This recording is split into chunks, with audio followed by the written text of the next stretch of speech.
Welcome to Nellai village food. இன்றைக்கி நம்ம சேனலில் ஒரு வீலாக் தான் பார்க்க போகிறோம்.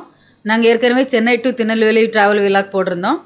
இது நாங்கள் ஊருக்கு போய் அடுத்த நாள் நாங்கள் அன்றைக்கி வந்து தாமிரபரணி ஆறுக்கு குளிக்க போகிறோம். இந்த ஆறு வந்து எங்கள் ஊர்லேருந்து 6 கிலோமீட்டர் தூரத்தில் இருக்குது. இது முக்கூடல்ன்ற ஊரில் இருக்குது.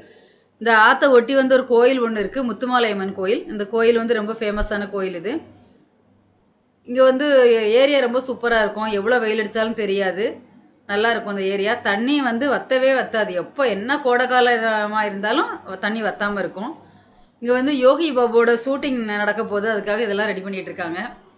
நாங்கள் வந்து காரை வந்து மெயின்லேயே நிறுத்திட்டு தான் உள்ளே நடந்து வர சொன்னாங்க, ஷூட்டிங் நடக்கிறதுனால. அப்படி இல்லை அப்படின்னு சொன்னால் வந்து நம்ம 6 வரைக்குமே காரு 2 வீலர் எல்லாமே வந்துடும்.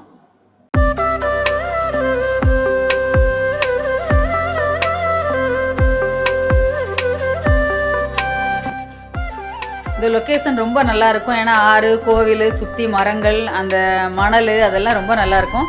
இங்கே நிறைய படங்கள் வந்து ஷூட்டிங் பண்ணியிருக்காங்க.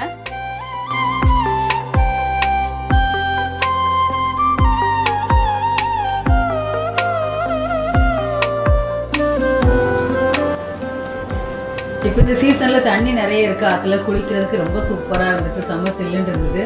கூட்டமும் ரொம்ப இல்லை, நல்லா இருந்தது. ரொம்ப ஜாலியாக குளித்தோம். ஒரு 1.5 மணி நேரம் 2 மணி நேரத்துக்கு மேலே குளிச்சிருப்போம். ரொம்ப நல்லா இருந்துச்சு குளிக்கிறதுக்கு. சென்னையில் ரொம்ப பரபரப்பாக இருந்துட்டு நம்ம சொந்த ஊருக்கு போய் இந்த மாதிரி ஒரு ஆற்றுல குளிக்கும்போது அதோட ஃபீலே தனியாக இருந்தது. ரொம்ப சூப்பராக இருக்குதுங்க, செம்மையாக இருந்துச்சு. இங்கே போனீங்கன்னா டைம் போகிறதே தெரியாது, அவ்வளோ ஃபாஸ்ட்டாக டைம் போகும் குளிக்கிறப்ப. செம்மையாக இருக்கும். ஆனால் குளிச்சு முடிச்சுட்டு வெளியே வரும்போது பயங்கரமாக பசி எடுக்கும்.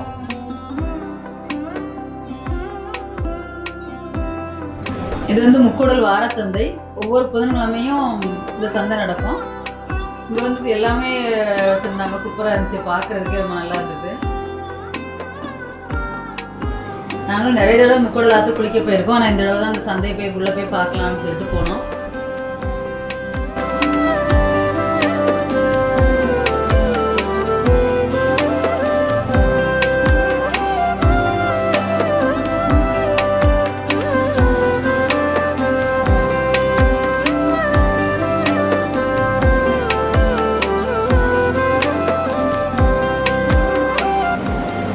இங்கே காய்கறிகள்லாம் ரொம்ப ஃப்ரெஷ்ஷாக கிடைக்கிது. அங்கங்கே தோட்டத்துலேருந்து கொண்டு வந்து நேரடியாக விற்கிறாங்க. அதனால் ரொம்ப ஃப்ரெஷ் காய்கறிகள் கிடைக்கிது. காய்கறிகள் கூறு கட்டியும் விற்கிறாங்க. ஒவ்வொரு கூறு வந்து 10 ரூபா அப்படின்னு சொல்லி விற்கிறாங்க. ரொம்ப ஃப்ரெஷ்ஷாக இருந்துச்சு. நிறையவும் இருந்துச்சு குவான்டிட்டி, 10 ரூபாய்க்கு. ரொம்ப நல்லா இருந்துச்சு காய்கறிகள்லாம்.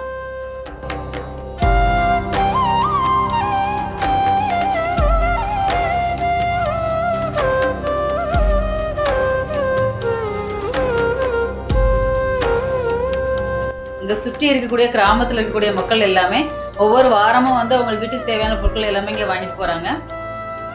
இங்கே வந்து கருவாடு கூட ரொம்ப நல்லா இருந்துச்சு. பெரிய பெரிய கருவாடெல்லாம் வச்சுருந்தாங்க. மற்றபடி இந்த மாதிரி மளிகை ஜாமான்கள், இந்த அப்பளம், அந்த மாதிரிலாம் நிறைய வச்சுருந்தாங்க.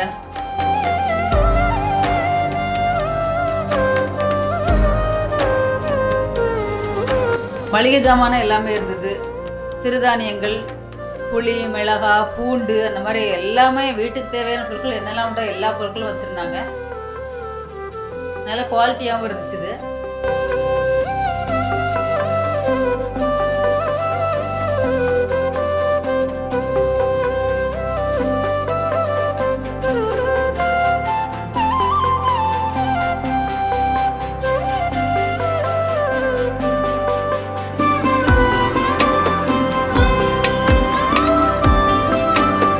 சந்தையை பார்த்துட்டு வந்துட்டு அடுத்ததாக வந்து பயங்கரமாக பசி எடுக்க ஆரம்பிச்சிது. எப்போ ஆற்றுல போய் குளிச்சுட்டு வந்தாலும் பயங்கரமாக பசிக்கும். சரி, நாங்கள் ஹோட்டலில் சாப்பாடு வாங்கி தான் வீட்டுக்கு போவோம். முக்கூடலில் வந்து ஏசி ஹோட்டல்னு ஒன்று இருக்குது தான், அங்கே ஃபேமஸான ஹோட்டல். சாப்பாடு ரொம்ப சூப்பராக இருக்கும். இங்கே வந்து பரோட்டாவும் சிக்கன் ரைஸ் தான் ரொம்ப ஃபேமஸ்ஸு. டேஸ்ட் ரொம்ப நல்லாயிருக்கும். அங்கே பரோட்டாவும் சிக்கன் ரைஸு, நிறைய சிக்கன் 65 எல்லாமே வாங்கிட்டு வீட்டுக்கு போயிட்டோம்.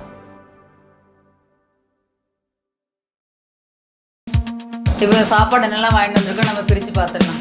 இங்கே வந்து 2 வகையான சால்னா கொடுப்பாங்க. 2 வகையான சால்னாவே நம்ம ஒன்றா ஊற்றி மிக்ஸ் பண்ணிவிட்டு பரோட்டா போட்டு சாப்பிட்டிங்கன்னா செம்ம டேஸ்ட்டாக இருக்கும். இது போன்லெஸ் சிக்கன் 65,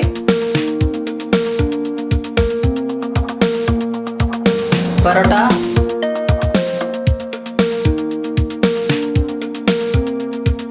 இது சிக்கன் ரைஸ். எனக்கு ரொம்ப பிடிச்சது சிக்கன் ரைஸ் தான். இல்லை, டேஸ்ட் சூப்பராக இருக்கும். எங்களோட நேட்டிவ் பிளேஸில் நாங்கள் என்னெல்லாம் என்ஜாய் பண்ணோம் அப்படின்றத உங்களுக்கு ஒரு வீலாக்காக போட்டுக்கிறோம். உங்களுக்கு இந்த வீடியோ பிடிச்சிருந்ததுன்னா லைக் பண்ணுங்கள், ஷேர் பாய் பாய்.